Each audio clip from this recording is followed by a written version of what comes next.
November 8th, 1942. 620 hours, somewhere along the Algerian coast near Oran.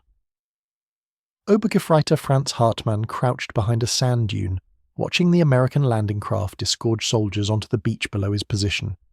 The morning light was just breaking, casting long shadows across the sand. His squad, 12 men from the 2nd Battalion, 754th Grenadier Regiment, had been positioned on this coastal ridge for 3 weeks, watching, waiting. Now the Americans had arrived. Hartmann raised his Carabiner 98K rifle, the 5-round bolt-action weapon that had served Germany since before the First World War, and prepared for his first combat against American forces. The Americans moved cautiously up the beach, perhaps 70 meters below. Hartmann could see them clearly through the early morning light. They wore unfamiliar helmets, carried strange equipment, moved with the hesitation of men who had never been shot at. His Feldwebel, Sergeant Klaus Becker, whispered the order. Wait until they reach the wire, let them bunch up, then we open fire, standard ambush tactics that had worked in Poland, France and Russia. The Americans would advance, German fire would cut them down, those who survived would retreat to their landing craft or surrender. Simple, predictable, effective. The Americans reached the wire obstacles. They began cutting through, soldiers providing covering positions while engineers worked. Becker raised his hand. On my signal, 3, 2, 1, fire. 12 Kar-98K rifles opened fire simultaneously. The range was 70 meters, close enough that even average marksmen couldn't miss. Hartmann worked his bolt, acquired a target, fired, worked the bolt again, ejected the spent casing, chambered a new round, acquired another target. The manual of arms that every German soldier could perform, blindfolded. 5 rounds in the internal magazine, experienced riflemen could fire 15 aimed shots per minute. Hartmann expected to see American soldiers falling, scattering, diving for cover. He expected panic, confusion, the chaos that always followed an ambush. What happened instead changed everything he thought he knew about infantry combat. The Americans didn't panic, they didn't scatter. Instead, within perhaps 2 seconds of the first German shots, every American soldier on that beach began returning fire. Not the slow, deliberate fire of bolt-action rifles, not aimed shots separated by the mechanical action of working a bolt. This was a wall of lead, a continuous roar of semi-automatic fire that sounded like a sustained machine gun barrage. The air around Hartmann's position filled with incoming rounds. Sand erupted from the dune face. The soldier next to him, Schütze Wilhelm Müller, jerked backward with a round through his chest. Another soldier screamed as a bullet shattered his shoulder. Hartmann pressed himself flat, trying to become one with the sand, as bullets cracked overhead in numbers that should have been impossible. How were the Americans firing so fast? Where were their machine guns? Then he understood. They didn't need machine guns. Every American soldier carried a semi-automatic rifle. Every trigger pull fired a round, 8 rounds per rifle, and the Americans were firing as fast as they could pull their triggers. Hartmann counted perhaps 30 American soldiers visible on the beach. If each carried an 8-round rifle, that was 240 rounds they could fire without reloading, and they were firing all of them. The sustained fire lasted perhaps 20 seconds. In that time, half of Hartmann's squad was dead or wounded. The survivors were pinned, unable to return effective fire, unable to maneuver, unable to do anything except hug the ground and pray the next bullet missed. The Americans advanced, not running, not charging, but moving in coordinated teams. Some soldiers fired while others moved. The moving soldiers would stop, take positions, and begin firing while the first group moved forward. Professional, disciplined, overwhelming. Hartmann and the 4 surviving members of his squad retreated. They left their dead where they fell, abandoned their position, and ran. For the first time in his military career, Hartmann felt completely outmatched. Not by better tactics or superior numbers, but by a weapon that allowed American soldiers to put out more firepower than a German infantry squad with its single MG-34 machine gun. My name is Franz Hartmann, former Obergefreiter Wehrmacht. I survived 5 years of war, fighting from North Africa to Sicily to Italy to France to Germany. I fought Americans, British, Canadians, French, and in the final days Russians. I faced tanks, artillery, aircraft, and every infantry weapon the Allies fielded, but nothing, absolutely nothing, changed infantry combat the way the M1 Garand did. This is the story of how American engineering created the first successful semi-automatic service rifle, how it gave American soldiers a firepower advantage that German doctrine couldn't counter, and how German soldiers who mocked the American rifle as overcomplicated learned to fear the sound of that distinctive ping as empty clips were ejected and fresh ammunition was loaded. To understand what the M1 Garand meant, you must first understand what infantry combat looked like in 1942. The standard German infantry rifle was the Karabiner 98 Kurs, commonly called the Kar 98K. This was a development of the Gewehr 98 rifle that had served Germany in the First World War. Bolt action, 5-round internal magazine, 7.92 by 57mm Mauser cartridge. The Kar 98K was reliable, accurate and effective within the limitations of its design. It weighed approximately 4 kilograms loaded. Overall length was just over 1.1 meters.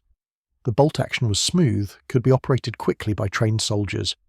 German infantry doctrine emphasized marksmanship. Every German soldier spent weeks on rifle ranges, learning to place accurate fire at ranges up to 400 meters. The theoretical rate of fire was 15 rounds per minute for trained soldiers, though combat conditions usually reduced this to 10 to 12 rounds per minute. 5 rounds per magazine meant reloading every 20 to 30 seconds. Reloading required the soldier to manipulate a stripper clip, pressing 5 rounds down into the internal magazine, a process that took several seconds even for experienced soldiers. Compare this to the American M1 Garand, semi-automatic operation, 8-round on block clip. Same .30 caliber cartridge as the American 1903 Springfield rifle, the .3006. Gas-operated mechanism that used propellant gases from the fired cartridge to cycle the action, extract the spent case, cock the firing pin, and chamber the next round. All the operator had to do was pull the trigger. The rate of fire was limited only by how fast the shooter could pull the trigger and maintain accuracy. 40 to 50 aimed rounds per minute were achievable by trained soldiers. 8 rounds per clip meant reloading every 8 to 10 seconds of sustained fire, and reloading was simple. When the 8th round fired, the empty clip ejected automatically with that distinctive ping sound. The soldier inserted a new loaded clip, released the bolt and was ready to fire again. Total time for reload, perhaps 2 seconds for experienced soldiers. The firepower difference was staggering. A 10-man American rifle squad, each armed with an M1 Garand, could put out 400 to 500 rounds per minute of aimed semi-automatic fire. A comparable German rifle squad with Kar 98K rifles could manage perhaps 120 rounds per minute, and that was assuming perfect conditions and trained soldiers. In practice, combat stress, fatigue, and ammunition management reduced German fire rates even further. The Americans had a 4-to-1 firepower advantage at the individual soldier level. This advantage multiplied across entire units. An American infantry company with approximately 190 men could theoretically fire 8,000 rounds per minute from rifles alone. A German infantry company with equivalent numbers could manage perhaps 2,400 rounds per minute. This wasn't a marginal advantage. This was a revolution in infantry combat that German doctrine was completely unprepared for. The M1 Garand's development began in the 1920s when the US Army recognized that bolt-action rifles were becoming obsolete. John Garand, a Canadian-born firearms designer working at Springfield Armory, began developing self-loading rifle designs. The challenge was creating a semi-automatic mechanism reliable enough for military service, simple enough for mass production, and robust enough to function in combat conditions. Garand's first successful prototype appeared in 1928. This design used a primer-actuated mechanism, where the primer from the cartridge provided gas pressure to cycle the action. The design worked, but had reliability issues. Garand continued refining the design, eventually switching to a gas-operated system where propellant gases were tapped from the barrel to drive a piston that cycled the action. The final M1 design was adopted by the US Army in 1936. Production began at Springfield Armory in 1937. By 1941, when the United States entered the war, approximately 600,000 M1 rifles had been manufactured. This was enough to equip some Army units, but most American soldiers still carried the old 1903 Springfield bolt-action rifle. The M1 Garand weighed 4.3 kilograms unloaded, slightly heavier than the Kar-98K. Overall length was 1.1 meters, nearly identical. The barrel was 610 millimeters long. The gas system used a short-stroke piston that drove an operating rod, which in turn rotated the bolt to unlock it from the barrel, then pulled the bolt rearward to extract and eject the spent case. A recoil spring then pushed the bolt forward, stripping a new round from the clip and chambering it. The entire cycle took approximately 0.05 seconds. The on-block clip system was unique. Instead of loading individual cartridges into the magazine or using a detachable box magazine like modern rifles, the M1 used a stamped steel clip that held 8 cartridges. The entire clip was inserted into the magazine. When the last round was fired, the clip ejected automatically, making the distinctive ping sound that every German soldier learned to recognize. The .3006 cartridge was powerful, a 150-grain bullet travelling at approximately 850 meters per second at the muzzle. Effective range was rated at 500 meters for aimed fire, with maximum range exceeding 3,500 meters. The cartridge was the same as used in the Browning automatic rifle, the bar, which gave American logistics a significant advantage in ammunition supply. American production capacity for the M1 was enormous. Springfield Armory and Winchester Repeating Arms were the primary manufacturers, but during the war, additional production was handled by contractors. By war's end, approximately 5.4 million M1 rifles had been manufactured.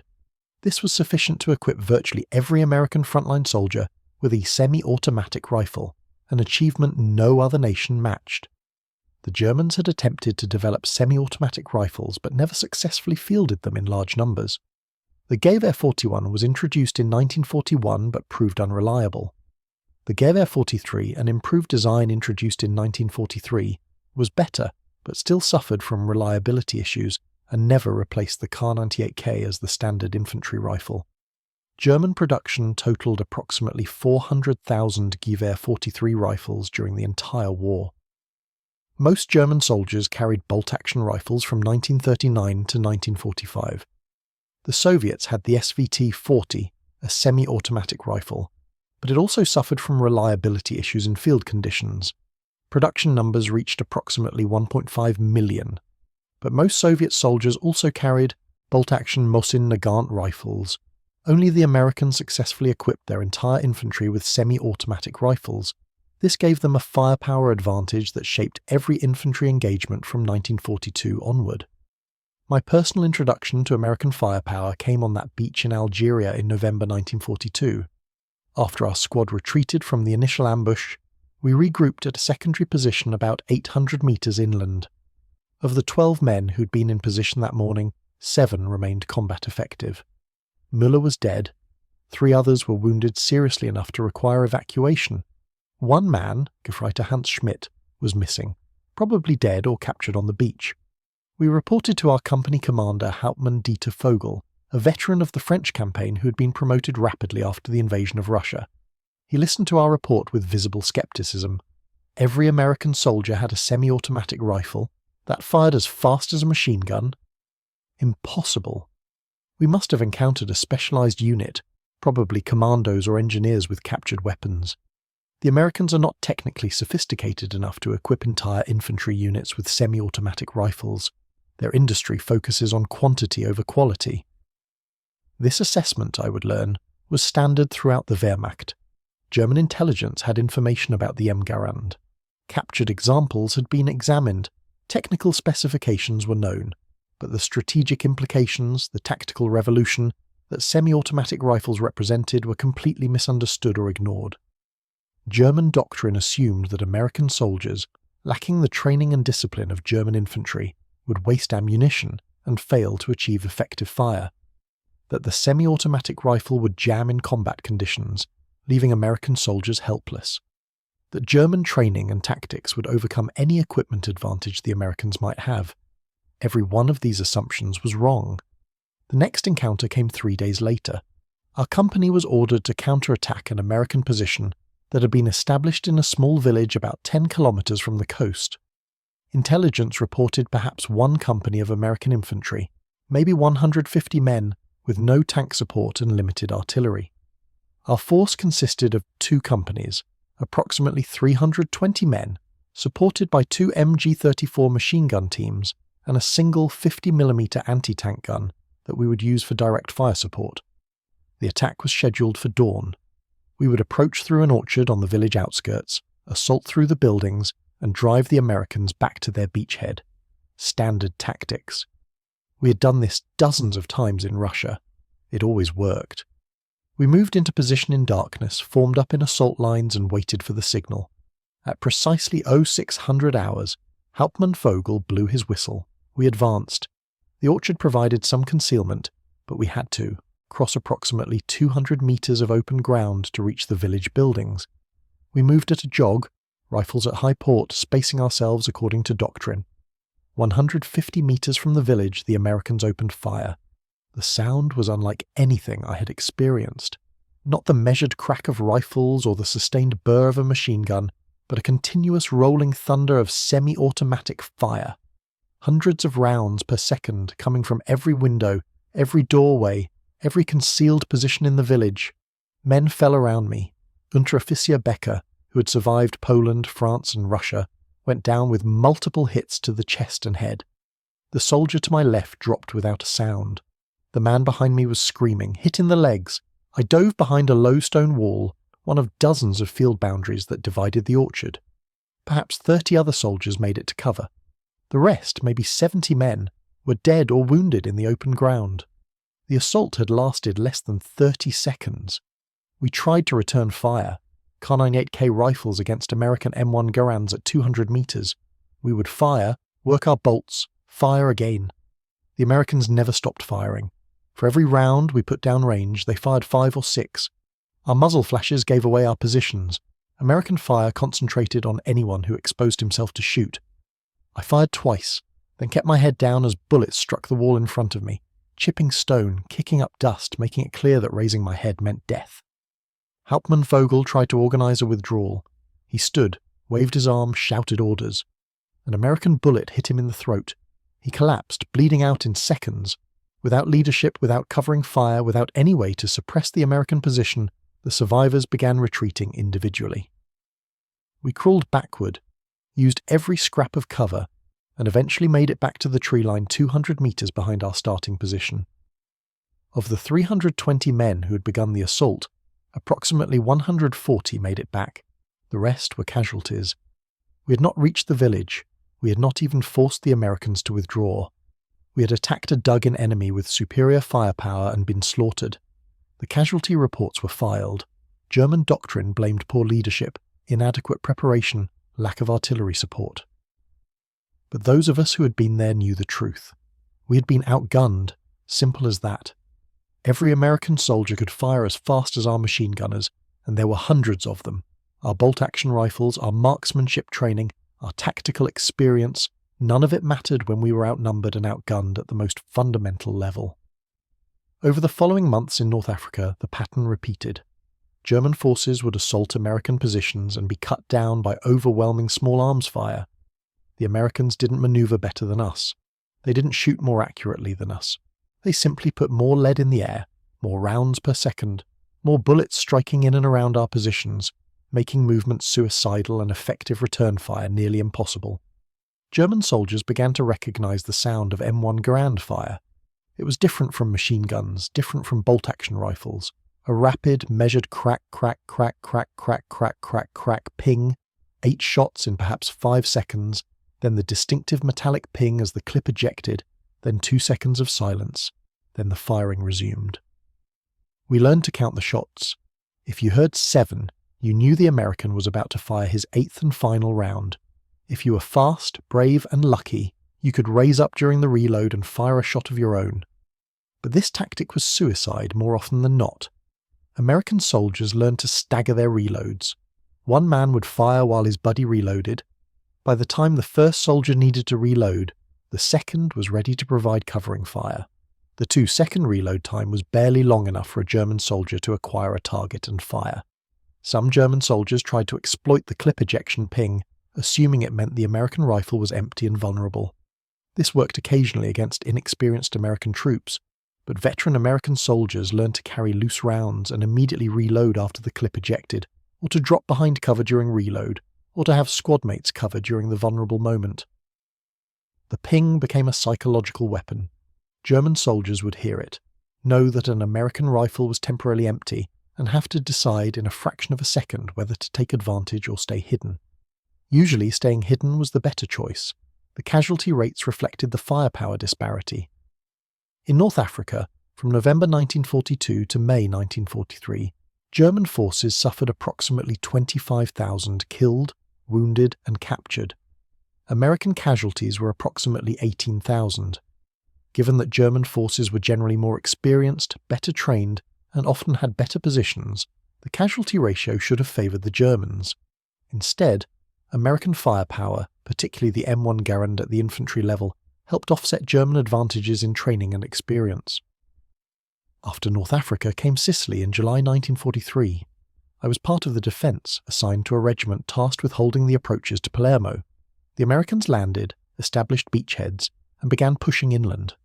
The terrain favoured defence. Narrow roads, rocky hills, limited avenues of approach. We should have been able to hold. The Americans simply overwhelmed us with firepower. They would pin German positions with rifle fire, the continuous semi-automatic fire keeping our heads down, while they manoeuvred squads to flanking positions. Once the flanking element was in place, they would assault with grenades and more rifle fire. The M1 Garand's 8-round capacity meant that American soldiers could fire, manoeuvre, fire again without constantly stopping to reload. German soldiers with 5-round Kar 98K rifles had to carefully manage ammunition, reload more frequently, and couldn't sustain the same fire volume. In close terrain, where engagements happened at 50 to 100 metres, the American firepower advantage was overwhelming. I watched a German machine gun position. 2 men with an MG-34 and perhaps 800 rounds of ammunition get suppressed and overrun by 6 American soldiers with M1 Garands. The machine gun crew got off perhaps one burst before American rifle fire forced them to take cover. The Americans advanced under covering fire from their squad mates, throwing grenades, firing as they moved. The German crew was dead before they could bring the MG-34 back into action. This scene repeated across Sicily. German strongpoints that should have required artillery or tanks to reduce were being taken by American infantry with rifles. The M1 Garand had fundamentally changed the balance of infantry combat. The technical superiority of the M1 Garand came from its gas operating system and the engineering that made it reliable under combat conditions. John Garand's genius was creating a weapon that was simple enough for mass production, but robust enough to function in mud, sand, rain, and extreme temperatures. The gas system tapped propellant gases from a port in the barrel, about 35 centimetres from the chamber. These gases pushed against a piston connected to an operating rod. The operating rod's rearward movement rotated the bolt to unlock it, then pulled the bolt rearward to extract and eject the spent cartridge case. A return spring compressed during this rearward movement, then pushed the operating rod and bolt forward, stripping the next round from the clip and chambering it. The entire cycle was self-contained and self-timing. The rifle would continue firing as long as the trigger was pulled and ammunition remained in the clip. When the 8th round fired, a follower arm in the clip channel tripped the clip latch, ejecting the empty clip through the top of the action. This created the famous ping sound. The engineering tolerances were precise but not excessive. The rifle could function with dirt, sand, or water in the mechanism. American soldiers reported that M1 rifles taken from rivers or pulled from mud would still fire reliably. This was critical in combat where weapons maintenance was often impossible. The .3006 cartridge provided excellent ballistics. Muzzle velocity of approximately 850 meters per second meant flat trajectory out to 300 meters. The 150 grain bullet retained energy at longer ranges, making the M1 effective at ranges where other semi-automatic rifles lost accuracy and power. The rifle's accuracy was excellent. Inherent mechanical accuracy of the M1 was approximately 2 to 3 minutes of angle, meaning that the rifle could place shots within a 2 to 3 inch circle at 100 yards when fired from a mechanical rest. Combat accuracy, accounting for human factors and field conditions, was typically 4 to 5 minutes of angle, still excellent for a military service rifle. The iron sights were simple and effective, a front blade and a rear aperture, adjustable for range and windage.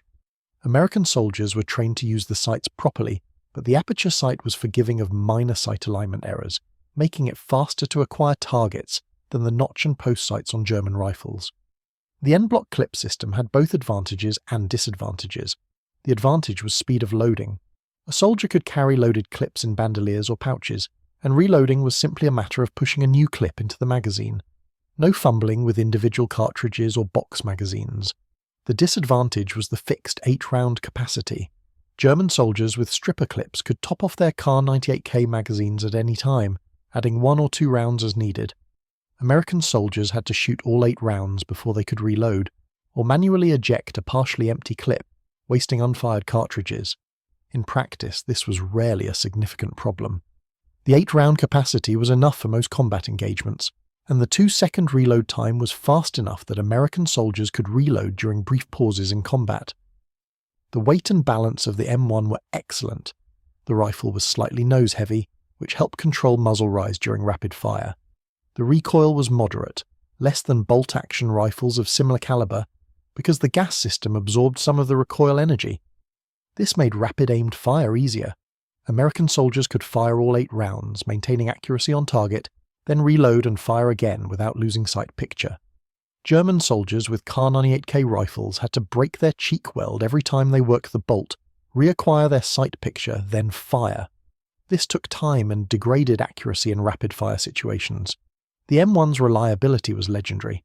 American ordnance reports from the war indicate that properly maintained M1 rifles had mean rounds between failure numbers exceeding 3,000. This meant that a rifle could fire 3,000 rounds before experiencing a parts breakage or malfunction serious enough to require armourer attention.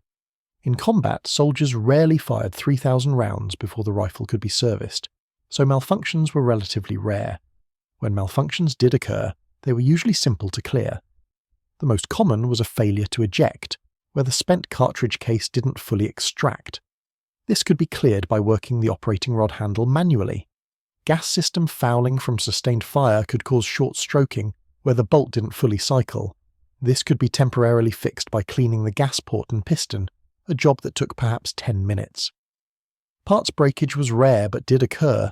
The operating rod could bend if the rifle was dropped. The clip latch could break from wear. Springs could weaken, but American logistics provided spare parts at the unit level, and armourers could repair most problems in the field. The German Kar 98K, by comparison, was extremely reliable because it was so simple. Bolt-action rifles have few parts to break, but when a Kar 98K did break, usually from damaged bolt lugs or cracked stocks, it often required depot-level repair. The trade-off between complexity and capability favoured the Americans. Yes, the M1 was more complex than a bolt-action rifle, but the added complexity brought a 4-fold increase in effective firepower, and the engineering was good enough that reliability remained high.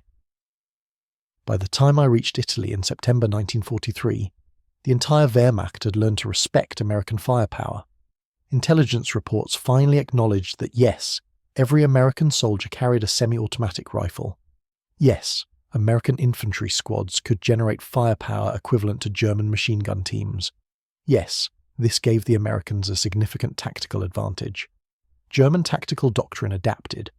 We couldn't match American firepower at the individual soldier level, but we could compensate with better use of terrain, better positions, more machine guns, more artillery support. The defence of Italy became a series of prepared positions, strong points built into the mountainous terrain where German forces could maximise the advantages of defensive fighting, while minimising exposure to American firepower. But even prepared defences had weaknesses. At Monte Cassino, where German forces held positions that should have been impregnable, American infantry with M1 Garands fought their way up slopes, through rubble, into bunkers. The rifle's semi-automatic capability was perfect for close-quarters fighting. An American soldier entering a room or bunker could fire multiple rounds in rapid succession, engaging multiple targets without pausing to work a bolt. German doctrine emphasized marksmanship and aimed fire. This worked at long range where our bolt-action rifles were adequate. But in close terrain, where engagements occurred at 20 to 50 meters, the American ability to fire rapidly without breaking position or reloading was decisive. I personally witnessed American soldiers clearing a German bunker complex near the Rapido River in January 1944. The bunkers were reinforced concrete, built into a hillside with interlocking fields of fire. The approaches were mined and covered by machine guns. It should have been impossible to assault. The Americans used artillery to suppress the bunkers, then advanced in small teams. They would throw grenades through firing ports, then immediately assault while the Germans inside were stunned. The Americans would fire M1 Garands through the entrance, multiple shots in rapid succession, killing anyone who resisted. Then they would move to the next bunker. The entire assault took perhaps 20 minutes. German defenders who survived reported that they were overwhelmed by the volume of fire. They couldn't shoot back because the moment they exposed themselves, multiple American rifles would fire. They couldn't maneuver because the bunkers were surrounded. They couldn't effectively resist because by the time they worked their bolt actions and prepared to fire, American soldiers had already fired 3 or 4 rounds and were still firing. The M1 Garand turned American soldiers into offensive weapons even when attacking fortified positions. The casualty exchange ratio in Italy reflected this. German forces, fighting from prepared positions with all the advantages of defence, suffered approximately 430,000 casualties from September 1943 to May 1945. Allied forces, attacking uphill against prepared defences, suffered approximately 312,000 casualties. The defenders should always have better casualty ratios. German forces should have inflicted 2 or 3 casualties for every German loss. Instead, Allied firepower, particularly American small arms, allowed attacking forces to achieve favourable casualty ratios even when advancing against fortified positions.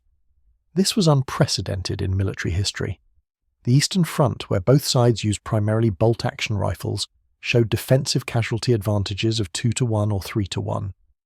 The Western Front in World War I, with bolt-action rifles on both sides, showed similar ratios, but in Italy, with Americans carrying M1 Garands and Germans carrying Kar 98K rifles, the firepower advantage at the individual soldier level offset many of the defenders' natural advantages. Some German units did receive Gewehr 43 semi-automatic rifles.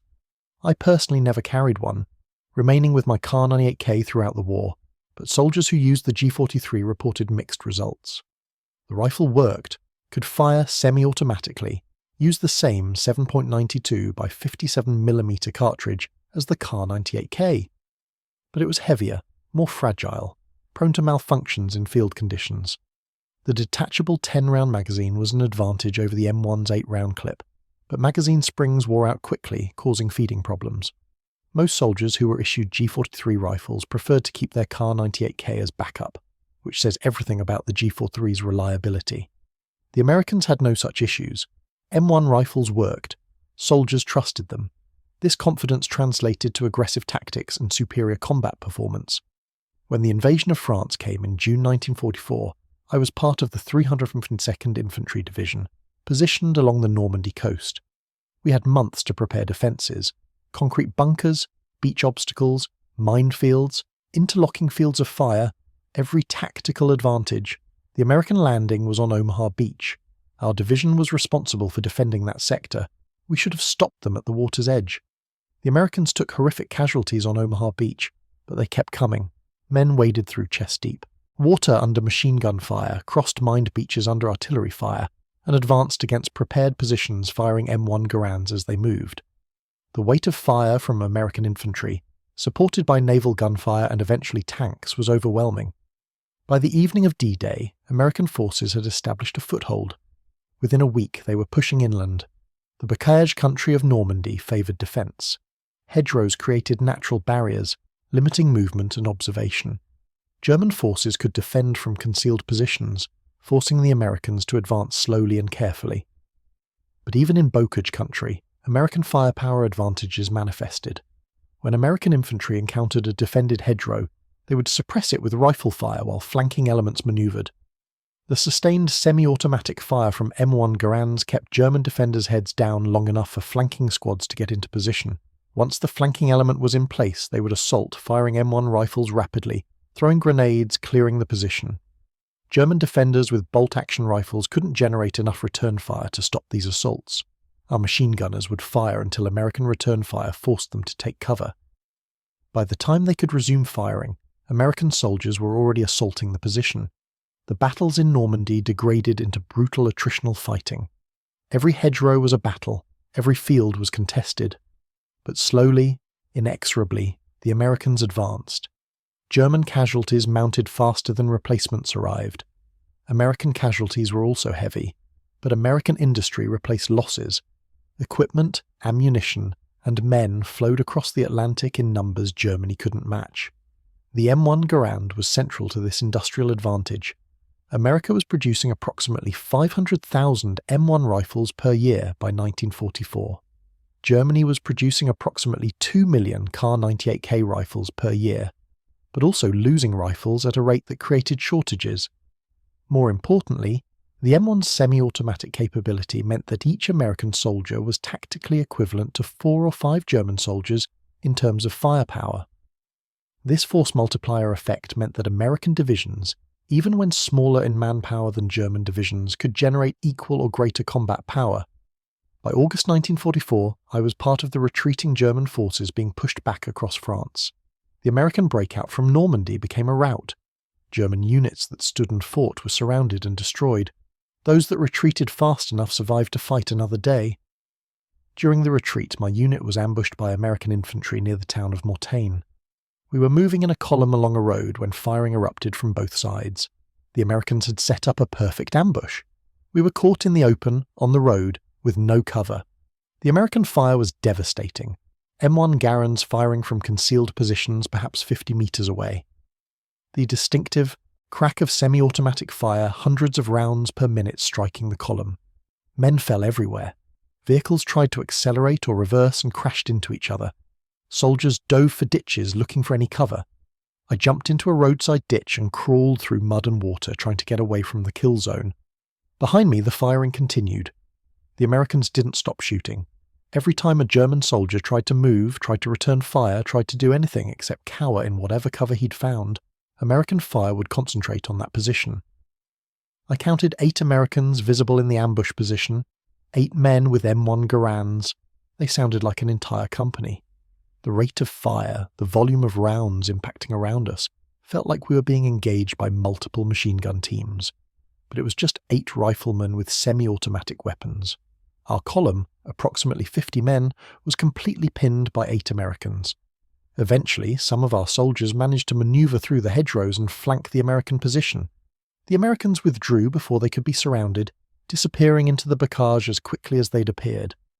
But they left behind 23 dead Germans and destroyed any illusion that training and experience could compensate for inferior equipment.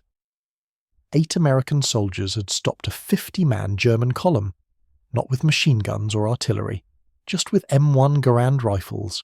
The M1 Garand's impact extended beyond pure firepower numbers. The weapon changed American infantry tactics and confidence. German soldiers with Kar 98K rifles were trained to fire carefully, to make every shot count because reloading took time and ammunition was limited. This created a mindset of conservation, of careful aimed fire, of thinking before shooting. American soldiers with M1 Garands could be more aggressive.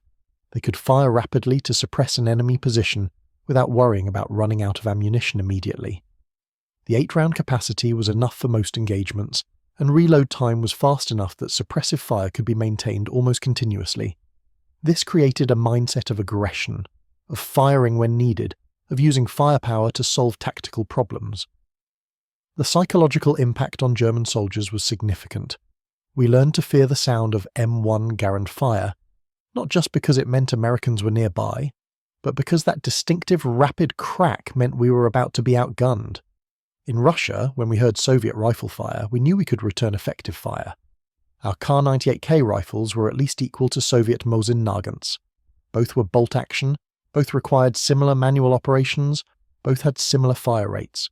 But in France, when we heard M1 Garand fire, we knew we were facing an enemy who could shoot 4 times as fast as we could. This knowledge affected decision-making. German soldiers became more cautious, less willing to expose themselves, more likely to retreat when faced with sustained American fire. This caution, while rational, degraded our combat effectiveness. Infantry combat often comes down to which side can maintain aggression under fire. The side that advances, that presses attacks, that refuses to yield, usually wins. American soldiers with M1 Garands could maintain aggression because they had the firepower to suppress German positions. German soldiers with Kar 98K rifles found themselves increasingly on the defensive, reacting to American initiatives rather than dictating the terms of combat. The final campaigns in Germany, from September 1944 to May 1945, demonstrated how completely the M1 Garand had changed infantry combat. German forces were defending their homeland, fighting with the desperation of men who knew defeat was inevitable, but hoped to delay it. We had good defensive positions, we knew the terrain, we had some remaining veteran units, but we were being ground down by American firepower and industrial capacity. I fought in the Hurtgen Forest in November 1944. This was nightmare terrain for attackers. Dense woods, limited visibility, steep ravines, narrow trails, every defensive advantage possible. American forces advancing through the Hurtgen took heavy casualties, probably the worst casualty rates they experienced in the entire European campaign, but even in terrain that should have negated their firepower advantages, the M1 Garand made a difference. When fighting occurred at close range, 10 to 30 meters in dense forest, the American ability to fire multiple rapid shots was decisive. A German soldier with a Kar-98K who fired and missed had to work his bolt before firing again. In those 2 seconds, an American soldier could fire 2 or 3 rounds. In close terrain where snap shooting and rapid target engagement determined survival, the semi-automatic rifle was superior to the bolt action. German casualties in the Hurtgen Forest exceeded American casualties, which should have been impossible given that we were defending in ideal terrain. The casualty ratio reflected American firepower compensating for tactical disadvantages. Even when everything favoured the defence, the M1 Garand helped offset those advantages. By early 1945, the Wehrmacht was collapsing. Units were under strength, replacements were teenagers and old men with minimal training, equipment was scarce, ammunition was limited. But even veteran German units with adequate equipment and ammunition found themselves unable to stop American advances. The Rhine River crossing in March 1945 demonstrated American combat power at its peak.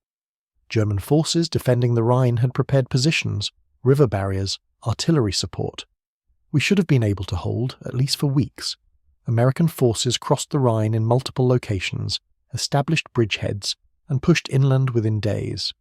The firepower of American infantry, supported by overwhelming artillery air support and armour, was unstoppable. I was captured, near Remagen in late March 1945. My unit was surrounded by American forces that had broken through our positions. We attempted to withdraw but were cut off. When American soldiers approached our position, we could hear them firing their M1 Garands at other German positions. That distinctive crack, crack, crack, crack, crack, crack, crack, crack ping.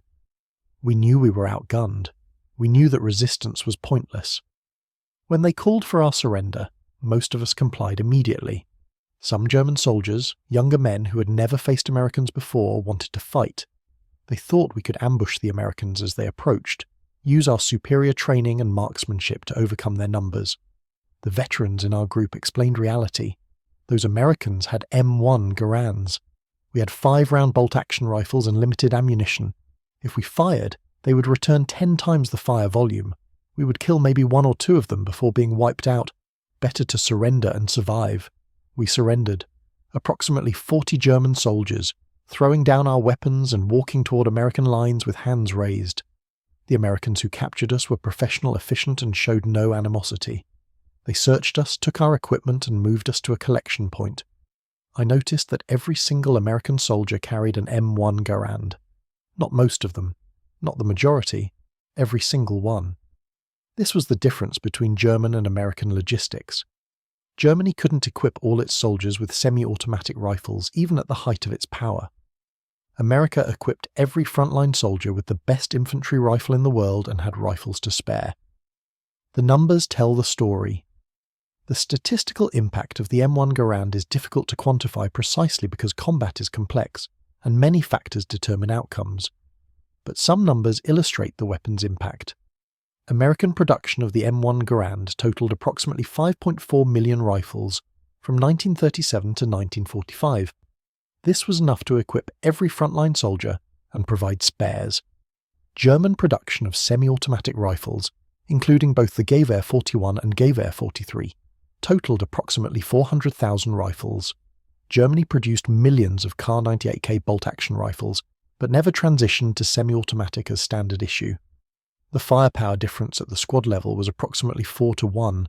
An American 10-man rifle squad with M1 Garands could fire 400 to 500 aimed rounds per minute. A German 10-man rifle squad with Kar-98K rifles could fire 100 to 120 aimed rounds per minute under ideal conditions, less under combat stress. American infantry companies in 1944 and 1945 typically had approximately 190 men, most armed with M1 Garands. Theoretical maximum fire rate was approximately 8,000 rounds per minute from rifles alone. German infantry companies had similar numbers, but armed primarily with Kar-98K rifles, giving them approximately 2,400 rounds per minute theoretical maximum. In practice, American units achieved higher percentages of their theoretical maximum because semi-automatic fire was easier to sustain than bolt-action fire. Casualty exchange ratios reflected this firepower advantage. In North Africa, where both sides were relatively inexperienced and terrain was open, casualty ratios were roughly even despite German advantages in training and tactics. In Italy, where Germans fought from prepared defensive positions, casualty ratios still favoured the Allies slightly. In France and Germany, where German forces were defending their homeland with every possible motivation, American forces achieved favourable casualty ratios while advancing. This was unprecedented. Historically, attackers suffer higher casualties than defenders.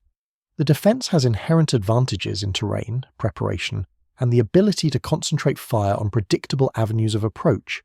Yet American forces, attacking from North Africa through Italy through France into Germany, achieved casualty exchange ratios that range from roughly even to favourable. The M1 Garand, combined with American artillery, air support and logistics, enabled this historically unusual outcome.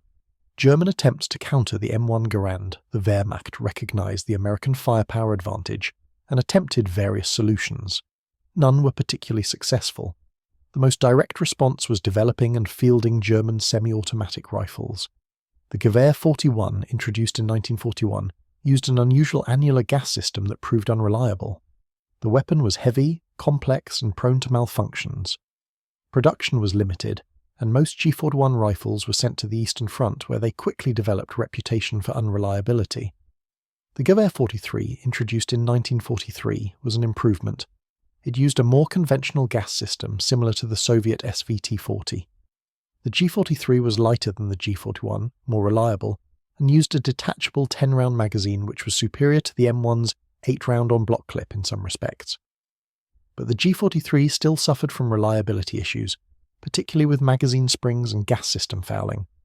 Production totaled approximately 400,000 rifles, enough to equip some units, but nowhere near enough to replace the Kar-98K as standard issue. Most German soldiers never received a G43. The rifle was issued primarily to designated marksmen and some Eastern Front units, where the longer engagement ranges made semi-automatic fire less critical than in the close terrain of Italy and France. In the West, where the M1 Garand's advantages were most pronounced, German soldiers continued carrying Kar-98K rifles until the end of the war. The second German response was increasing machine gun allocation to infantry units. If individual riflemen couldn't match American firepower, perhaps more machine guns could compensate. German infantry doctrine already emphasized machine guns as the primary source of squad firepower, with riflemen acting as support. This doctrine intensified as the war progressed. By 1944, German infantry squads typically included 2 MG42 machine guns, an improvement over the earlier single MG34 allocation. The MG42 was an excellent weapon, capable of firing 200 rounds per minute, reliable and effective. But machine guns had limitations. They required crews of 2 or 3 men, they consumed ammunition rapidly, they were less mobile than rifles, and they were priority targets for American artillery and airstrikes. American infantry squads also had machine guns, typically 1 Browning automatic rifle, bar per squad, which provided sustained automatic fire. The American advantage was that their riflemen with M1 Garands could also provide substantial firepower, making the entire squad dangerous rather than just the machine gun team. German squads with Kar-98K armed riflemen were heavily dependent on their MG42 teams. If the machine gun was suppressed or destroyed, the squad's firepower dropped dramatically. The third German response was tactical adaptation. German doctrine emphasized using terrain, preparation, and defensive positions to offset American firepower advantages. This worked to some degree, particularly in Italy, where mountainous terrain and limited avenues of approach allowed German forces to construct elaborate defensive positions. But tactical adaptation had limits. Even the best defensive positions could be overcome by superior firepower, especially when that firepower was backed by American artillery and air support. German forces in 1944 and 1945 were increasingly fighting defensive battles, reacting to American initiatives, unable to conduct sustained offensive operations. The strategic initiative had passed to the Allies, partly because American forces had the confidence and capability to maintain offensive pressure. The fourth German response was propaganda, which brings us back to the title of this piece. German soldiers initially mocked the M1 Garand as overcomplicated, prone to jamming, wasteful of ammunition, and typical of American reliance on technology over training and skill. This propaganda was based partly on legitimate technical criticism and partly on nationalism and the need to maintain morale. German weapons designers genuinely believed that semi-automatic rifles were too complex for military service. The Kar-98K's simplicity was considered a virtue, not a limitation. Bolt-action rifles had been used successfully in 2 world wars. They were reliable, easy to maintain, and sufficient for trained soldiers who emphasized marksmanship over volume of fire. American weapons, by this logic, were crutches for poorly trained soldiers who couldn't shoot accurately and compensated with spray-and-pray tactics. The M1 Garand was seen as wasteful, burning through ammunition that soldiers should conserve and use carefully. The semi-automatic mechanism was seen as fragile, certain to fail in combat conditions where simpler weapons would continue functioning. All of these criticisms had some theoretical merit. The M1 Garand was more complex than the Kar-98K. It did require more maintenance. It did consume ammunition faster. Theoretically, a highly trained German soldier who made every shot count could achieve similar tactical effects to an American soldier with a semi-automatic rifle. But theory and practice diverged. In actual combat, the M1 Garand proved reliable. American soldiers proved well-trained and effective, and the firepower advantage proved decisive. The mocking stopped after the first few encounters with American infantry. German soldiers who survived engagements against M1 equipped Americans learned to respect the weapon and fear its distinctive sound. The psychological dimension beyond the quantifiable firepower advantages, the M1 Garand had significant psychological impacts on both American and German soldiers. For American soldiers, the M1 Garand was a confidence multiplier. Knowing you could fire 8 rounds without reloading, knowing you could suppress an enemy position while your squad maneuvered, knowing you had a firepower advantage over enemy riflemen, these factors encouraged aggressive tactics and offensive mindset. American infantry in World War II developed a reputation for aggressive patrolling, quick assaults, and willingness to close with the enemy. Some of this came from American military culture and training, but equipment matters. Soldiers equipped with superior weapons fight with greater confidence. The M1 Garand gave American soldiers a tangible advantage that translated to tactical aggressiveness. For German soldiers, the M1 Garand was a psychological burden. We learned to recognize the sound of American rifle fire and knew it meant we were about to be outgunned. This knowledge affected decision-making at every level. Individual soldiers became more cautious about exposing themselves, knowing that American semi-automatic fire could engage targets faster than we could work our bolts. Squad leaders became more conservative about assaults, knowing that American fire superiority could pin down attacking forces. Company and battalion commanders had to account for the firepower disparity when planning operations, requiring more artillery support, more machine guns, better defensive positions to compensate for inferior individual weapons. The psychological impact extended to prisoner interrogations. American intelligence reports from 1943 onward consistently noted that captured German soldiers expressed respect for American equipment, particularly the M1 Garand. German prisoners would describe the sound of American rifle fire as like machine guns, report that American soldiers could fire impossibly fast, and express frustration that German industry hadn't provided equivalent weapons. This stands in stark contrast to earlier war propaganda that mocked American equipment and training. By 1944, German soldiers, even committed Nazis, acknowledged that American infantry equipment was superior. The gap between propaganda and reality had become too obvious to ignore. Technical legacy and post-war impact. The M1 Garand's success in World War II influenced post-war small arms development worldwide. The semi-automatic service rifle became the standard for modern militaries.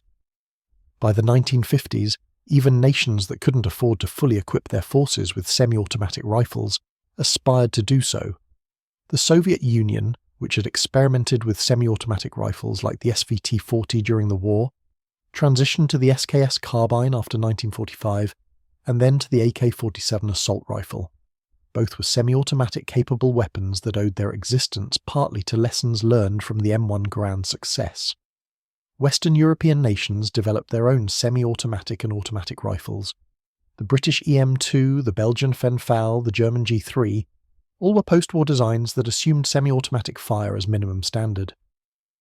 The era of bolt-action military rifles ended with World War II, largely because the M1 Garand had demonstrated the overwhelming tactical advantages of semi-automatic operation. The United States continued using the M1 Garand into the 1950s. The rifle saw service in Korea, where it again proved effective, particularly in the mobile warfare that characterized much of that conflict. American soldiers in Korea appreciated the M1's reliability in extreme cold, its firepower in close engagements with Chinese forces, and its superior range compared to the Soviet-designed weapons used by North Korean and Chinese forces. The M1 Garand was eventually replaced by the M14 rifle, which was essentially an updated M1 with selective fire capability and a detachable 20-round magazine. The M14 itself was eventually replaced by the M16, which used a smaller caliber and lighter weight to allow soldiers to carry more ammunition. But the M14 and M16 were both descendants of John Garand's original design, semi-automatic rifles that traced their lineage directly to the M1. The technical lessons learned from the M1 Garand influenced rifle design for decades. Gas-operated actions became standard. Reliability under adverse conditions became a primary design goal. The balance between weight, firepower, and ammunition capacity established by the M1 became the baseline for evaluating subsequent designs. John Garand himself received relatively little public recognition during his lifetime. He was a government employee, working at Springfield Armory, and his designs were government property. He received no royalties from the millions of M1 rifles produced, no percentage of the profits, no financial benefit beyond his regular salary.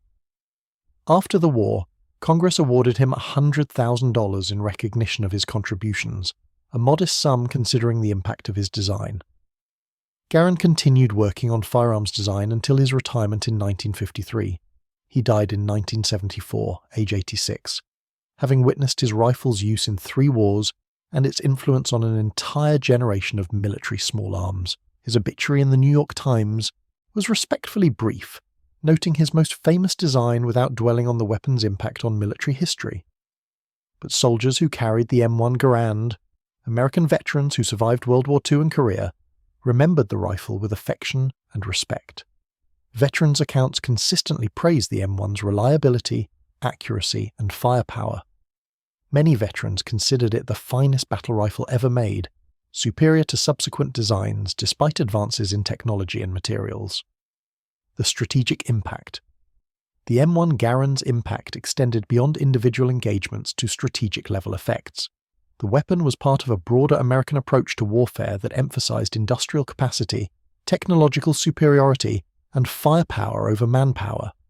Germany's military doctrine emphasized training, tactics, and fighting spirit.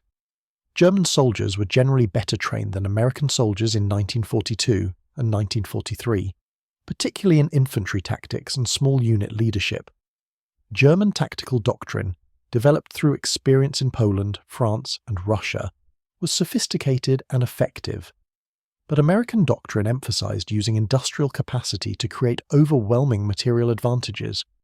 If American soldiers were less experienced than German soldiers, equip them with superior weapons. If American tactics were less sophisticated, compensate with superior firepower. If American forces took casualties, replace losses with industrial production. The M1 Garand exemplified this approach. Rather than trying to train American soldiers to match German marksmanship and tactical sophistication, give them a weapon that allowed less experienced soldiers to generate superior firepower. Rather than accepting that bolt-action rifles were adequate because that's what everyone else used, develop and field a semi-automatic rifle that changed the tactical balance. This approach required enormous industrial capacity. Manufacturing 5.4 million M1 rifles required factories, skilled workers, raw materials, quality control, logistics, and an industrial base that could maintain production while simultaneously producing tanks, aircraft, artillery, ships, and every other weapon of modern war. Germany attempted similar industrial mobilization but never matched American capacity. German industry produced excellent weapons, from the Kar-98K rifle to the Tiger tank to the Me-262 jet fighter. But German production numbers were always insufficient to meet military requirements. Shortages of raw materials, strategic bombing, and the demands of fighting on multiple fronts meant German forces often lacked adequate equipment. The M1 Garand was a weapon that only American industry could have produced in the quantities required to change infantry combat. Britain couldn't have done it. Their industrial capacity was fully committed to aircraft, ships, and tanks. The Soviet Union produced semi-automatic rifles, but couldn't achieve the reliability and quality control necessary to make them standard issue. Germany tried and failed to transition to semi-automatic rifles for exactly this reason. The strategic lesson of the M1 Garand is that industrial capacity is a form of military power. The side that can equip every soldier with superior weapons, maintain production despite losses, and field forces with consistent equipment. Quality has advantages that training and tactics can't overcome. German soldiers learned this lesson painfully. We had better training, better tactics, and in many cases better fighting spirit. But we carried inferior individual weapons, fought with shrinking industrial support, and faced enemies who could replace losses faster than we could inflict them. The M1 Garand wasn't the only factor in Germany's defeat, but it was a significant one, a daily reminder that American industry could provide their soldiers with advantages German soldiers couldn't match. Personal reflections on a weapon that changed war. I carried my Kar-98K rifle from Algeria to Germany, from November 1942 to March 1945. In that time, I fired perhaps 500 rounds in combat, killed perhaps a dozen enemy soldiers, was wounded twice, and survived battles that killed most of my comrades. My rifle was reliable, accurate, and adequate for the job it was designed to do. But adequate wasn't enough. Every time I faced American soldiers, I knew I was outgunned at the most fundamental level. They could fire faster, reload faster, and maintain fire superiority with basic individual weapons. My training and experience couldn't overcome their equipment advantage. After the war, during my time in American captivity and later when I returned to Germany, I had opportunities to handle captured American weapons, including the M1 Garand. The rifle was heavier than my Kar-98K, slightly longer, with more complex mechanisms, but it was beautifully made, precisely engineered, designed to work reliably under conditions that would disable lesser weapons. I fired an M1 Garand at shooting range in 1948, 3 years after the war ended. The experience was revelatory. The semi-automatic action meant I could fire 8 rounds, maintaining my sight picture without breaking position or working a bolt. The recoil was manageable, the trigger was crisp, the sights were excellent. I could see immediately why American soldiers with these rifles had such tactical advantages. If German infantry had been equipped with M1 Garands in 1942, or even with reliable semi-automatic rifles of equivalent capability, the war's outcome wouldn't have changed. Germany was fighting enemies with superior numbers, resources, and industrial capacity. No infantry rifle could have compensated for strategic disadvantages at that level, but individual battles, specific engagements, particular tactical situations might have been different. German soldiers would have fought with greater confidence, taken fewer casualties, achieved better results in infantry combat. The grinding attritional warfare of 1944 and 1945, where German forces were slowly pushed back despite fighting from defensive positions, might have lasted longer or cost the Allies more casualties. Instead, German soldiers faced the reality that our enemies had better equipment. Not just tanks or aircraft or artillery, where Germany had some competitive weapons, but at the most basic level of individual infantry weapons. The rifle every soldier carried, the weapon that determined who won firefights and small unit engagements, was inferior to what American soldiers carried. This wasn't immediately obvious. In 1942, German propaganda assured us that American soldiers were poorly trained, that their equipment was inferior, that German tactical superiority would overcome any material disadvantages. After the first encounters with M1-equipped American infantry, veterans knew this was false. American soldiers were well-trained, well-equipped, and backed by industrial capacity that could replace every loss. The mocking stopped quickly. Respect, sometimes bordering on fear, replaced it. German soldiers learned to recognize the sound of M1 Garand fire and respond accordingly. Some soldiers developed superstitions about the weapon, claiming that the ping of the ejecting clip brought bad luck, or that American rifles never jammed. These superstitions reflected the psychological impact of facing an enemy with superior individual weapons. By 1944, when new replacements arrived at the front, veterans would immediately explain the realities of combat against Americans. Forget what propaganda says. Forget what training taught. When you hear that rapid semi-automatic fire, when you hear that distinctive ping, you're facing an enemy who can shoot 4 times as fast as you can. Use terrain. Use cover. Don't expose yourself unnecessarily, and never assume you can win a firefight through superior marksmanship. This was the legacy of the M1 Garand from a German perspective. Not just a weapon that killed German soldiers, but a weapon that changed how we thought about infantry combat, that demonstrated the limits of training and tactics when facing superior equipment, and that showed us the power of American industrial capacity made manifest in a rifle that every enemy soldier carried. The enduring lessons. 70 years after the end of World War II, the M1 Garand remains relevant to military historians and firearms enthusiasts.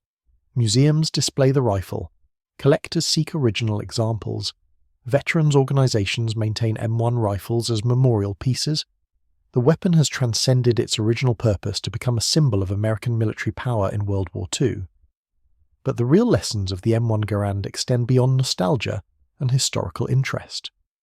The weapon demonstrated principles that remain valid in modern military thinking. First, individual equipment quality matters.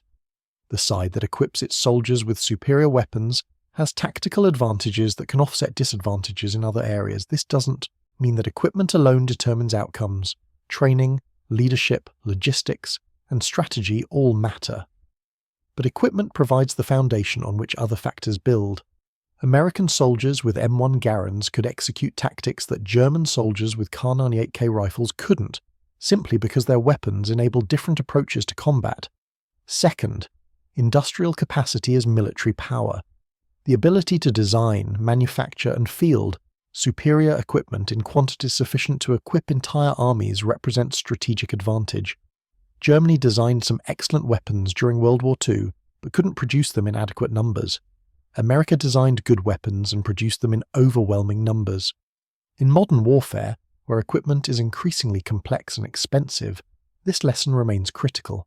Third, tactical doctrine must account for equipment capabilities. German doctrine emphasized marksmanship and fire discipline because German soldiers carried bolt-action rifles that rewarded aimed fire and penalized rapid shooting.